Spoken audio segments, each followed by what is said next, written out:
Alright, this video is on Kayla Trujillo, aka Miss Peaches. In December of 2016, after I left Virginia, I had to deal with a lot of bullshit. Sorry, I'm looking in a dumpster right now.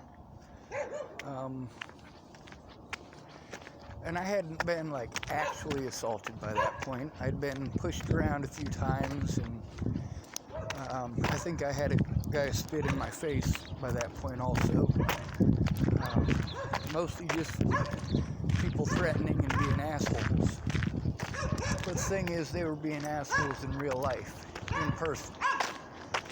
And I didn't have my phone out to do that whole recording bullshit, so there was absolutely nothing to show. It just sucked. It was just me putting up with bullshit. And I'd gone over to Miss Peaches for help, and Joshua Hebert was there, and Raja was there, and we were playing Magic the Gathering. It's a card game. Now, mostly it was just trying to get my mind off of everything. And I had tried a couple of times to talk to Miss Peaches about what was going on, because that was my whole intent and purpose in going over there. And every time I tried to talk to her, Hebert had to be an asshole. He didn't care what was going on. He wanted to dispense advice like it was fucking candy, and really, that was pretty much fucking useless. If you don't know what the fuck is going on, then shut the fuck up and go away, or shut the fuck up and listen to what's going on. But that's not how Joshua works, because Joshua Hebert is a goddamn bully. So he can kiss my ass. But this isn't about Hebert, this is about Peaches. So finally, Miss Peaches finally had the time, so I started to explain to her what was going on. And she'd had a bit to drink by that point, but she was listening. And we had waited for Hebert to fall asleep for a reason. So Hebert, he finally went to sleep, and while we were talking, he woke up, wanted to go outside and have a cigarette, and then he came in and just wouldn't shut the fuck up, wouldn't leave me the fuck alone. Like, Jesus Christ, Hebert, this is not your goddamn conversation. See your bitch ass out of it. So, well, that pretty much fucking killed that conversation, and that was in December of 2016. So, I went over there again, just to visit with Miss Peaches, and every time I tried to explain it to her after the conversation with Hebert, where they were both assholes to me, Miss Peaches had been acting like Hebert, just being an outright fucking asshole. And I'm wanting to explain to her, but with her treating me the way that she was, I didn't feel comfortable with it, but I was still trying because I needed help. So then Raj's ex-girlfriend came over, and I guess her and Hebert had their own thing going on. But I went over there, Miss Peaches specifically, we had set it up so that Miss Peaches could help me out. And when I got over there, it was the same shit. The same Hebert bullshit, it was just coming out of Miss Peaches. And with their stresses going on, and you know, the fact that they got kids, I had to wait until she had time, wait until the kids go to bed. And she always told me that every night, wait till the kids go to bed. Well, every time I went over there, I made sure that I brought at least food, and usually cigarettes, and sometimes they shared cigarettes with me. I mean, it was kind of a mutual thing. Well, then, that second time that I had gone over there, I was there for 4 days, basically just hoping that Miss Peaches was actually going to make the time like she said she would. But she didn't. So we set it up for going over there another time. So this time, just like the time before, it was like 3 or 4 days that I was there. And she was still having that A-bear type attitude, interrupting me every sentence because no matter what I say, she's got some pretty fucking meme for it that she got off of Facebook. And it was really just pissing me off. But she said that she would make time as soon as the kids went to bed. And kept on saying that. And then instead of, after the kids go to bed, actually doing what she said she was gonna, her and Raj would go play video games. There's only 2 controllers, so it's not even like it's interactive like it had been with the Magic the Gathering game. So, sorry, I'm looking at another dumpster. Then we end up with a situation where, by this point, I've already been assaulted several times over what happened in Virginia, and over the slander that Miss Maddie Bowe was spreading. And it was pretty well fucking me up mentally because I just want to see my friends at this point. You know, I'm not wanting to have any sort of confrontation, but I'm pretty pissed off. And so going over to Miss Peaches, she had a upstairs neighbor named Dawn, and he absolutely had to have weed. So of course Miss Peaches went and got us weed, and then there was some other situations with Dawn crying about some ex-girlfriend or something like that, and you know, of course she listened to him, and you know, I get it, you know, he's got problems too, but I'm dealing with a pretty major issue. At this point, I've got people that are actually assaulting me, and I think it was around that 3rd trip that I went over to her house that it was right after that dude had slapped my phone out of my hand on the corner of Canyon and Broadway in Boulder, Colorado. And I saw the pictures of Joey Moreno, and I guess the guy kind of looked like him, but I mean, I can't positively say that it was him. Matter of fact, I'm pretty certain it wasn't. But again, you know, it was a long time ago. So I'm really having a hard time at this point, and I really need this stuff to stop so I can go see my loved ones. And I go over to Miss Peaches for a 4th time. Now this is when I got a phone call from Natalie Bollinger, or messages from Natalie Bollinger saying that she wanted to meet up in Boulder. And I agreed to do that, but I needed to find a ride. And Ken and Leah, well, they'd already stolen my money by this point, and I was pretty screwed, and I really just wanted to move out of Ken and Leah's house. I wanted to go back to my place in Nebraska,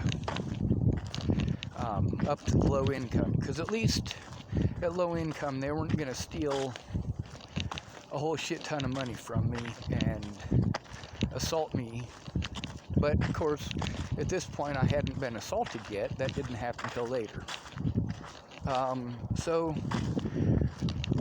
Miss Peaches agreed to give me a ride as long as I could make it to her house by 9 a.m. and she'd give me a ride there on her way to work. So even though I was on crutches, or on a cane, I put the cane down, and since I didn't know how to take screenshots or any of that, I wanted to show Natalie what was going on, actually show it to her. Instead of just telling her some story that she was going to blow off, I wanted to actually show her what was going on.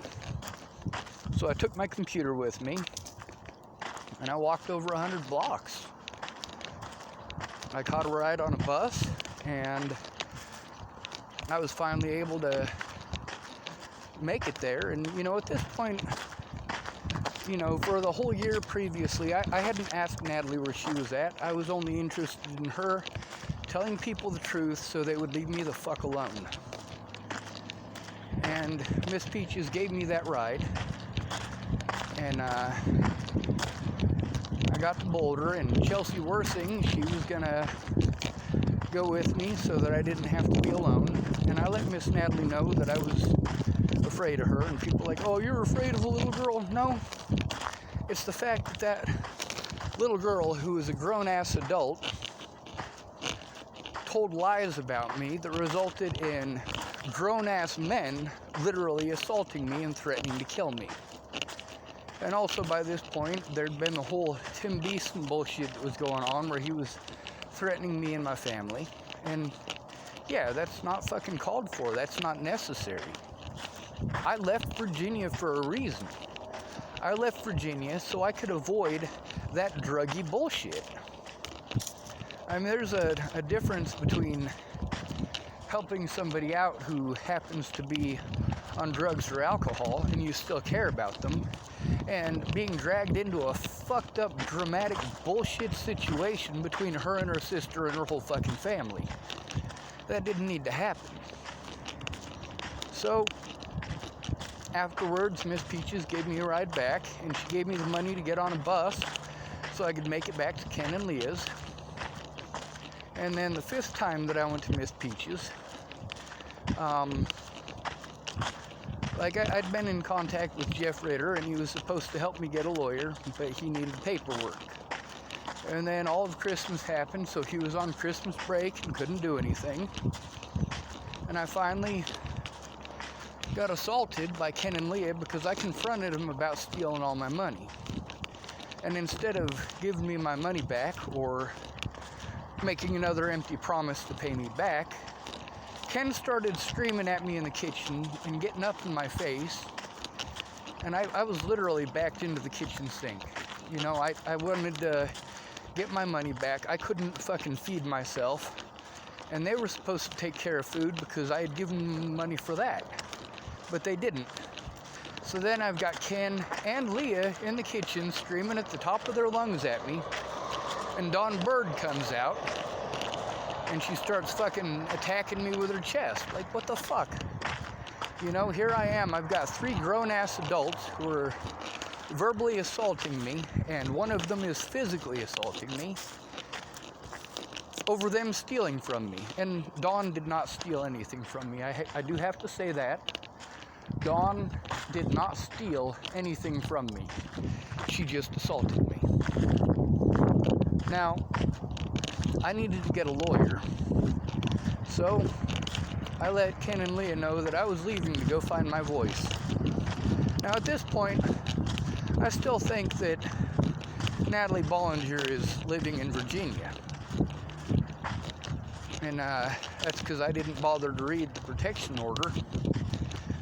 I didn't feel that I needed to. I didn't know that there was a such thing as a temporary protection order. I just assumed that it was permanent, and I was fucking pissed. I mean, that protection order basically just meant that I couldn't go to see any of my loved ones in Boulder without getting assaulted. There wasn't a goddamn thing I could do about it. So, I finally got to Miss Peach's house. Now, mind you, I got a fucked up back, and I had to make another 100-block walk to even get there. And, that's something that Miss Peaches should have come forward about. She should have come forward to the police about it. She should have come forward about the fact that I was trying to get help for over a year before Natalie disappeared. But at this point, we don't even know that Natalie's disappeared yet. All we know is that I just got to Miss Peach's house, and she's gonna help me, but... And of course, just like every other time I went over there with food. And this time I had shown up with some marijuana that was supposed to go to Ken and Leah, or that Ken and Leah had asked for. And it was my money that got spent on it. But at the same time, I had to try to keep Ken and Leah happy because all of my stuff was over there. I had moved it all from Chapel, Nebraska to Ken and Leah's so I could save the money to buy Megan Christie's house in Chapel, Nebraska. So, oh, I thought that was a $20 bill. We have the first day, Miss Peaches is going to listen to me, but she's not able to make the time. And then on the 27th, she had her back surgery. And on the 28th, Miss Peaches and I, this is after her back surgery, So me and Miss Peaches are gonna sit down and start working on the GoFundMe thing after dinner. So I pull out the pan to get started on dinner, and I pulled out the chorizo, and that's when I get a phone call from a police officer telling me that Natalie is missing, and I hit the floor.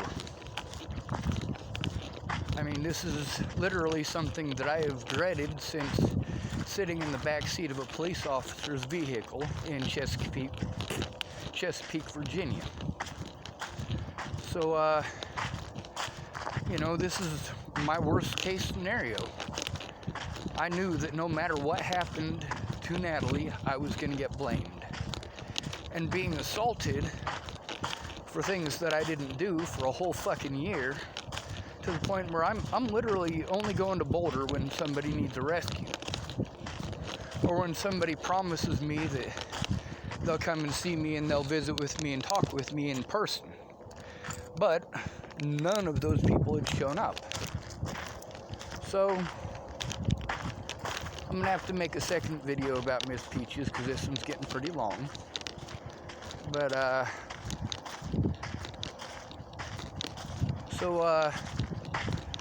I tried calling back that number, and I had made a video about Miss Natalie disappearing, and also offered her every penny that I had to try to get her somewhere safe. And that didn't matter to anybody. So I've got people literally getting a hold of me to threaten my life and shit, and I don't want to deal with none of that. And so I called, I was finally able to get a hold of some police, and they sent 2 detectives out there, and one of them might have been Mark Peterson, I don't know, but the other detective's name was Erica. And they met me about a block from Miss Peaches' house. And I showed them how to get to Miss Peaches' house. And I was just going to give them my computer and my phone right then and there so they could take a look at it. And that officer, I asked her, is she missing from Colorado or is she missing from Virginia? And Detective Erica told me, well, if she was missing from Virginia, we wouldn't be talking to you. So that right there is what let me know that she was in Colorado. And that was the first indication that I knew for a fact that she was in Colorado, because I hadn't been stalking her. I didn't care where she was at. I wanted the bullshit to stop in Boulder. And I wanted people to stop threatening me over the internet, because I mean, I'm in Chapel, Nebraska too, in between that time, and I'm still getting that bullshit in Chapel. Like Tim Beeson, his bullshit started while I was in Chapel. His threats happened while I was in Chapel. So Miss Peaches, she calls her brother Gibo over, and Gibo comes over, and I'm trying to tell Miss Peaches what's going on, and she's just talking over me and talking over me and talking over me, and Gibo wants to take a look at the protection order. He was the first person to actually see it and read it, and he's asking me questions, and I'm overwhelmed. I'm trying to tell Miss Peaches what's going on, and Gibo keeps interrupting, and Peaches keeps interrupting, and like I literally needed them just to be quiet and listen to what it is that I was trying to tell them, what I had been trying to tell Miss Peaches for over a year. So Miss Peaches agrees to go outside with me and listen to me one-on-one. So we go outside, and it doesn't take Gibo, his real name is Gilbert Ortega, I believe, and he comes out within just a couple of minutes of me starting to tell Miss Peaches what's going on, and he starts talking and talking and talking and talking, and Miss Peaches keeps interrupting me. I'm like, hey, stop and listen, please find out what's going on. And she's like, no, you need to listen to Gibo. No, Gibo isn't going to tell me anything I don't already know, because I'm the one in this situation.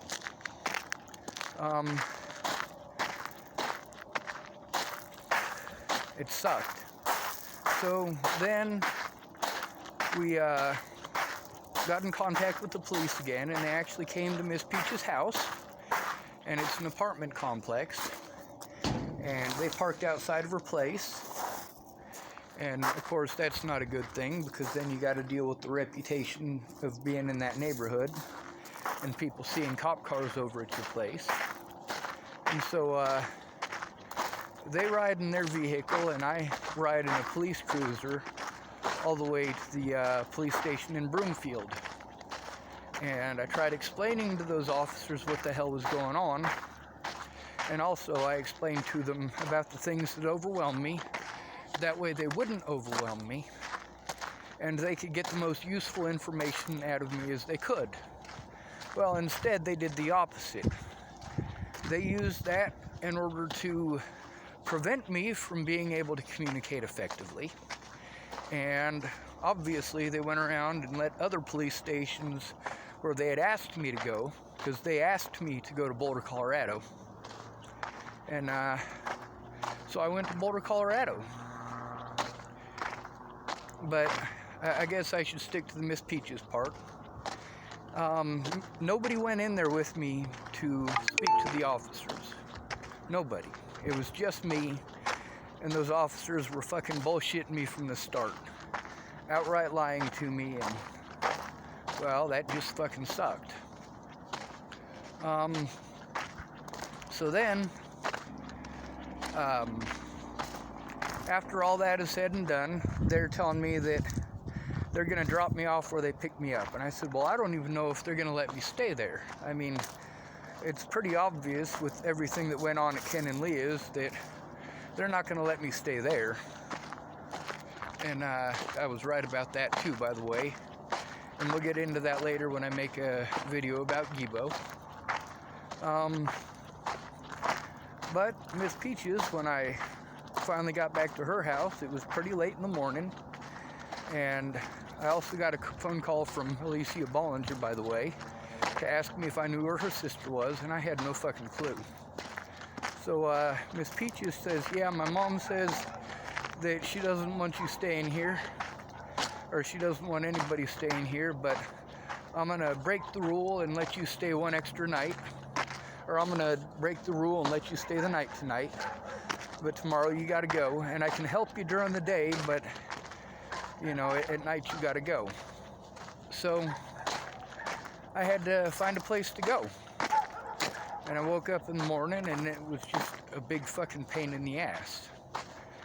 Now, at this point, I still needed Miss Peaches to sit down and listen to what it was that I was trying to tell her. But she just wasn't listening. And of course, she's got her own family, so I have to pay attention to that. And so I was able to go see Todd. His real name is Todd Ryan Case, and he said that he would take me in, which was actually a very good thing, although it ended up being a fucked up situation. Now, all of this, the fact that I had been trying for over a year to try to get a court date, to try to get help with this because I was overwhelmed, Miss Peaches should have come out publicly about that. When the news wouldn't listen and the police wouldn't listen, Miss Peaches should have come out publicly about that. But she never did. She never did. That's the thing, is that she wasn't the only person in the course of that year that I had been trying to get help from. Now, because I was trying to get help, I got treated like trying to get help made me a stalker. Meanwhile, Natalie and her friends were actually stalking me and going out of their way to pretend that everything I did was something to do with fucking stalking them, and that just wasn't the fucking case. It was complete and total fucking bullshit.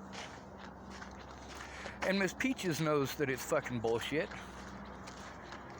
When Natalie made the claim that I was walking by her house, and Tim Beeson was making that claim that I was walking by her house to fucking scare her, yeah, no, that's not the fucking case. I was going to Miss Peaches' house for help. I was going to Miss Peaches' house in specific for help with Natalie Bollinger's situation. And Ken and Leah stealing all my goddamn money. Did Miss Peaches ever come out publicly about that? She sure as fuck should have. But no, she couldn't make the effort. And, well, we're going to make a video about that too.